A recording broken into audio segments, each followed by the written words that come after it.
Our first story tonight details a Halloween that went from being a chore to a life-threatening nightmare in the blink of an eye. Last Halloween, my family was hosting a large party. They had invited what felt like our entire extended family, plus a number of their friends and other acquaintances. While the adults celebrated at home, I was tasked with taking my younger cousin trick-or-treating. I've always cherished Halloween, but this year, the spirit of the holiday felt distant. I couldn't tell if I was simply outgrowing it or if it was just my general apathy. The older I get, the more disconnected I feel from everything. My diagnoses of severe anxiety and major depression certainly contribute to this feeling. This particular Halloween felt different. The usual excitement was completely absent. A big part of the problem was that I wasn't with my friends. Instead, it felt like I was on a babysitting assignment with my little cousin, Daniel. The whole experience felt more like an obligation than a celebration, and I just wanted to get it over with. Daniel was about 5 years younger than me. I was 15, so I believe he was 10. With that age difference, we didn't have much in common to talk about. My parents could be quite strict, and they still are, though perhaps less so than when I was little. They had grounded me on Halloween because I had earned a single B+, which they considered a failure. My punishment was to supervise my cousin during the trick-or-treating. As I've gotten older, I've started to question my parents' methods. They both struggle with their own emotional problems and often direct their frustrations toward me, punishing me severely for minor issues. Despite being grounded, I was determined to make the best of the night. Still, I wasn't in a great mood, and the cold air made me want to go back inside. As we walked through the neighborhood, Daniel was eager to visit every single decorated house we came across. I only joined him occasionally, as I was content with the candy I had and didn't feel the need to approach every door. I usually waited for him on the sidewalk. An hour passed, and my boredom grew. I told Daniel we needed to start heading home soon.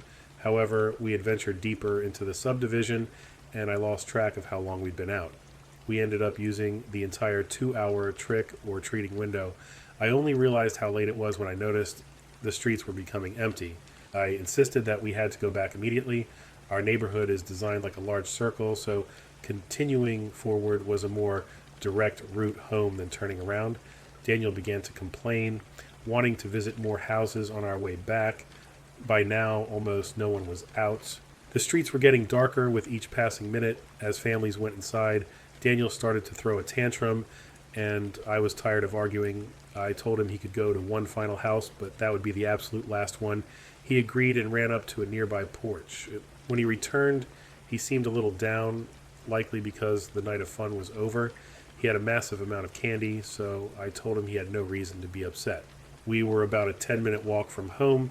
Suddenly I stopped and said, "Wow, do you see that?"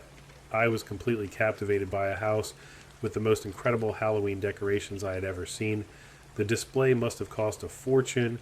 I was mesmerized by the lights, props, and fog machines. I'm not sure how long I stood there staring. When I finally turned back, Daniel was gone. I looked down the street and saw him walking toward another house, clearly breaking our deal. I sighed to myself, thinking about how children never listen. After one last glance at the amazing decorations, my thoughts were shattered by the sound of tires screeching on the pavement. A moment later, I heard a short burst of yelling. I couldn't understand the words, but I instinctively ran in that direction. When I got there, Daniel was nowhere to be seen. I saw a car speed away as more yelling erupted. I ran to the spot where I last saw him, screaming his name frantically. It turned out that someone had tried to pull Daniel into a car.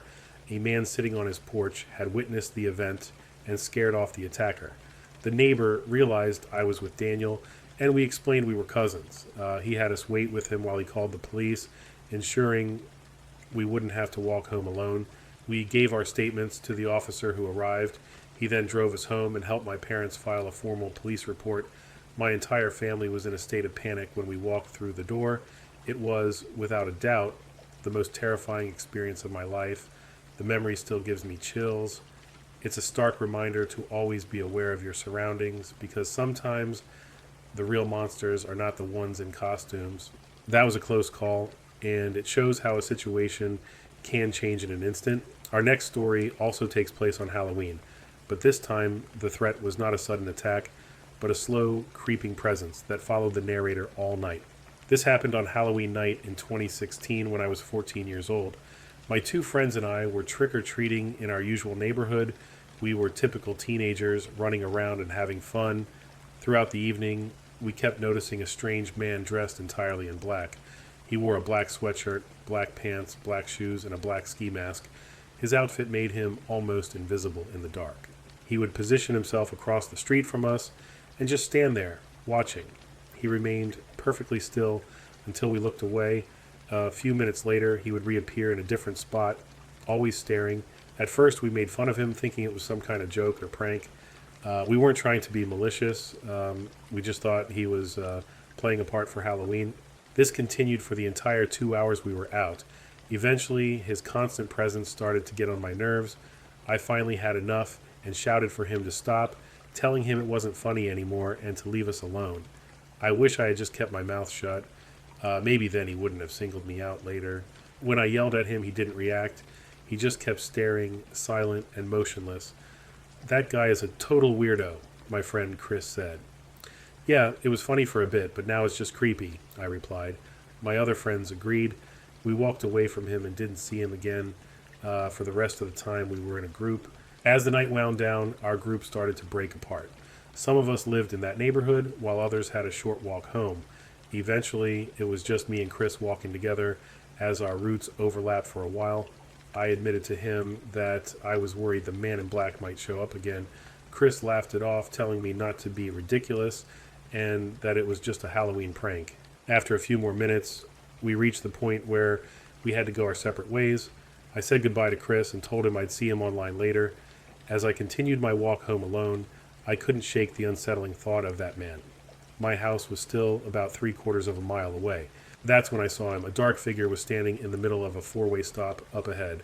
My heart nearly stopped. I knew it was the same guy. As I got closer, I could see he was dressed in all black, just standing there and staring directly at me. To get home, I had to turn right at the very intersection where he was standing. This meant I had to walk much closer to him. As I approached, I tried to act like I didn't see him, but my eyes kept darting in his direction. I finally snapped. "What do you want?" I yelled. "You think it's funny to scare people? I'm calling the police. This isn't a joke anymore." In response, he started walking toward me. I was near my turn, so as soon as he took his first step, I ran. At that exact moment, a police car turned onto the street from the neighborhood, its headlights catching me in a full sprint. The officer sped up, pulled alongside me, and asked what was wrong. I quickly explained everything about the man who had been harassing my friends and me all night. The officer informed me that the department had already received multiple complaints about him. As the officer approached the man to question him, the man took off running. The officer pursued him and caught him quickly. I didn't wait to see what happened next. I just ran the rest of the way home. The police later confirmed he was arrested for harassment and evading an officer. It was deeply disturbing to realize that he had waited until I was completely alone to make his move. I heard he was released on bail a few days later, and the thought that he might still be out there is terrifying. I'm convinced his intentions were far more sinister than a simple prank. For our final story, we move from the dangers on the street to a terrifying violation of the one place we should all feel safe, our own home. Halloween has always been my favorite holiday, right up there with Christmas. I love the festive atmosphere and the chance to dress up. This particular Halloween 5 years ago was supposed to be another great one, but it turned into the worst day of my life. I was 19 at the time, living alone in a house I had been renting for about 6 months. On Halloween day, I came down with something and felt terrible, so I had to cancel my plans with friends. We were all disappointed, but there was nothing I could do. That evening, I tried to enjoy the night by watching scary movies and eating snacks, but I felt too sick and ended up falling asleep early. I don't know how long I was out before I was woken by a series of loud bangs and crashing sounds coming from inside my house. It sounded like things were being torn from my cabinets and swept off the counters. I was paralyzed with fear. I stayed in my bed for about 30 seconds listening to the destruction. I reached for my phone to call the police, but then I remembered I had left it in the living room. There was no way I was going out there. I locked my bedroom door and pushed my heavy dresser in front of it to create a barricade. I waited in silence for what felt like an eternity, but it was probably only 10 minutes. I was hoping for the sounds to stop, signaling that the intruder had left. Finally, I gathered the courage to peek outside my room to assess the damage and find my phone. My house was a complete wreck. The first thing I noticed was that my front door was wide open and my phone was gone from where I had left it. I immediately locked the front door and checked all the windows to make sure they were secure. I searched for my phone for 10 minutes before I finally found it on the kitchen counter, hidden under a cereal box that had been knocked over. There was a sticky note on it. It read, "Don't be scared," with a hand-drawn smiley face. A wave of nausea washed over me.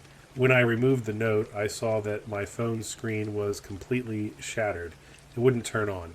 My mind immediately jumped to my obsessive ex-boyfriend, though I had no proof. Luckily, I have security cameras outside my house connected to an app on my laptop, which allows me to view live and recorded footage. When I opened the app, my blood ran cold. A man in a disturbing costume and mask was standing at the end of my driveway, staring directly at my house. Terrified, I went to the kitchen to grab a knife for protection, but all of my knives were missing. He must have taken them. I went back to my room and found a hammer and some pepper spray in my closet. I locked myself in again, sliding the dresser back in front of the door. Seeing him outside on the camera gave me a small sense of relief, because at least he wasn't in the house, or so I thought. I then remembered an old iPod I had that could connect to Wi-Fi and send messages through a free texting app. After 5 frantic minutes of searching, I found it, but of course the battery was dead. I plugged it in, praying the old device would still work. To my immense relief, it began to charge. The problem was, it took over 20 agonizing minutes to finally power on. While I waited, I hid under my covers with the lights off, my body trembling with anxiety. As soon as it turned on, I sent a text in all caps to my mom. "This is Sarah. Call police now. Send them to my house. Emergency. I am in danger. Somebody broke in." The police didn't arrive for another 30 minutes, which felt like a lifetime. I lay there crying, waiting for the sound of sirens. I checked the camera app again and saw that the man was no longer at the end of my driveway. This eased my fear slightly, but not enough to feel safe. Then my terror returned in a new and horrifying way. I heard a sound. It was a heavy, muffled breathing, and it sounded like it was coming from very close by. I shot up in bed, moved the dresser, and searched my house again, but it was empty. That's when it hit me. There was only one place I hadn't looked, under my bed. My instinct screamed at me to leave the house immediately and run for help. My gut was telling me someone was under my bed. I don't know what came over me, but I felt an overwhelming urge to see for myself. I slowly knelt down, lifted the corner of the bed skirt, and my world stopped. He was there, staring right at me. He swiped a hand out and tried to grab me. I scrambled backward and ran out the front door before he even had time to crawl out. I sprinted to my neighbor's house, screaming for help, and called my mom again. She said the police were already on their way. When they arrived, they searched my house thoroughly, but said they couldn't find anyone. That news didn't comfort me at all. It only meant he had escaped. I refused to spend another night in that house. I have been staying with my mom ever since, and I will not go back. The camera app must have been delayed, or maybe there was more than one person that night. Either way, that house is no longer a safe place for me.